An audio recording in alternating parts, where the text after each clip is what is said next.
kay Conjen, sa lahat ng mga leaders, presidents, at sa lahat ng mga bisita ko dito.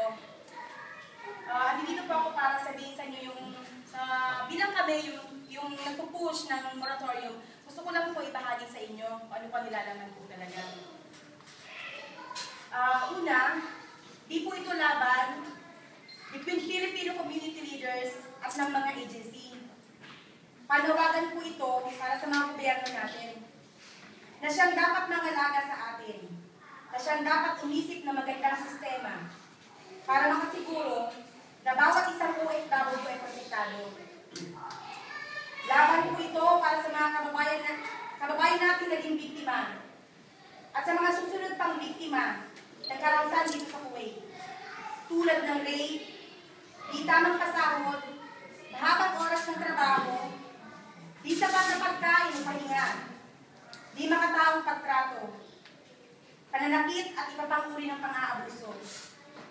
Kung tutuusin, matagal na pong problema ito. Matagal nang alam natin at siguro wala dito sino man sa inyo ang bulag sa katotohanan yan. O baka naman ang iba ay nagbubulag-bulagan lamang dahil sa ayaw makialam. O dahil sa tingin natin, di sapat ang bilang ng biktima na apektado. Ilang porsyento po ba ang kailangan natin? Ilang porsyento ang kailangan para sa populasyon ng mga OFW na nabibiktima para sabihin natin enough is enough. Para sabihin natin kailangan na natin kumilos. Ang panawagang pag-freeze ng deployment ay pansamantala lamang. Di po ito kapanghabang buhay. Kailangan lang natin na maayos ang sistema at makasiguro na protektado ang ating mga kababayang HSWs. HSWs lamang po dahil sila ang kalimitan nagiging biktima ng karahasan. Sila ang sektor ng trabaho na malapit sa kapahamakan. Dahil sila yung bihira at limitado ang access para makahingi ng tulong sa kinauukulan. Halimbawa, karamihan po sa kanila ay limitado, walang mobile, walang Facebook o internet, hindi pinapayagan ng mga amo na tumawag sa Pilipinas. Marami po sa mga kababayang nabibiktima ay lumalapit sa grupo namin, na ninanais na mabigyan ng tulong, o maging sa grupo man po ninyo. Ang una po nating payo sa kanila ay tumawag sa agency nila. Subalit, karamihan po sa kanila ay di rin natutulungan ng maayos ng kanilang mga agency sa di malamang kadahilanan. Di po ito issue ng pagkain isusubo ng pamilya natin. Oo, totoo kailangan natin ng trabaho. Oo, talagang ang iba susuungin ang panganib para matugunan ang pangangailangan ng pamilya. Pero di po ba mas masarap yung nagtatrabaho tayo sa ligtas na lugar?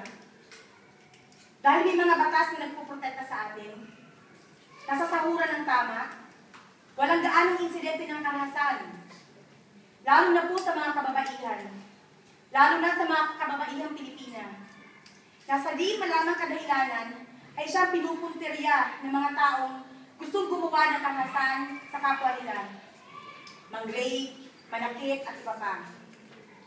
Kung ikaw po ang asawang lalaki at yung asawa mong babae ay nasa ibang bansa at andi dito sa Kuwait, kung saan alam mong didigta sa mga kababaihan, andyan ang mahakain o maltratuhin ng mga taga dito o kahit nga mga kapwa natin expats, makakaya ba natin i-enjoy o tamasain ang mga pinaghirapan nila? Papabayaan na lang ba natin sila? Regarding sa sex for flight issue, di po namin sinasabing guilty ang mga taong nasasaktan dito. Dahil ongoing pa po ang investigasyon regarding sa issue na yan. Pero di po limit sa kaalaman natin na may mga nangyayaring ganyan noon. Ngayon lamang po pumutok ang issue. Hindi rin po sapat ang mga personal ng imbahada natin para tiyak na matugunan ang pangangailangan ng ating mga kababayan. Hindi na pagtutuunan ng sapat na panahon ang bawat kasong inilalapit dito.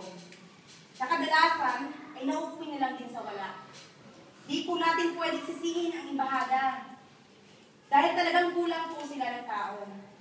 Bukod pa dito, napakataas ng volume ng kaso na idinudulog halos araw-araw sa kanila, na nagiging resulta ng mabagang antas ng karampatang tugon o satisfaksyon sa bawat kasong inilalapit. Pero saludo po ako at proud sa ating Consul General, Raul Dado, pati na rin po sa ibang empleyado ng Embahada na siyang namumuno sa pag-rescue ng ating mga kababayang HSWs. Pero, paulit-ulit pong mangyayari ito. Paulit-ulit ang pagtakas, paulit-ulit ang kaapihan, hanggang di nababago ang sistema na kaugalian. Ganun pa man, sana sir, huwag kayong mapapagod sa pagtulong at pag-asama sa kaligtasan ng mga kababayan natin. Wala rin pong konkretong batas o kung mayroon man, hindi sapat para maprotektahan ang mga kababayan nating HSWs.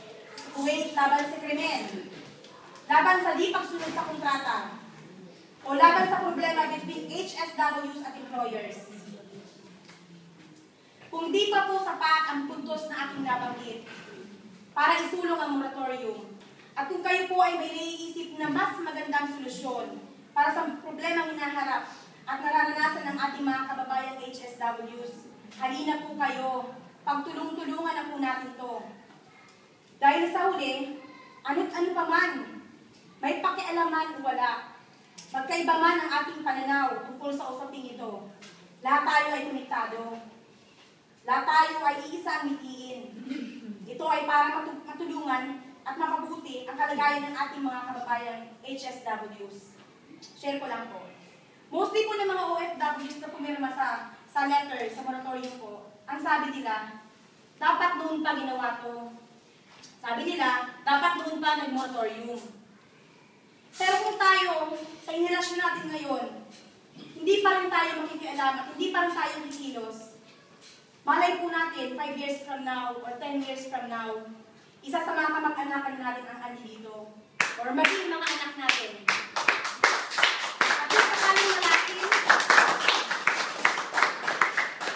At kung sakaling malasin, huwag naman sana maging biktima ng karahasan o pang-aabuso. Sana maalala niyo po minsan na nag-usap-usap tayo ngayon. Sana maalala niyo.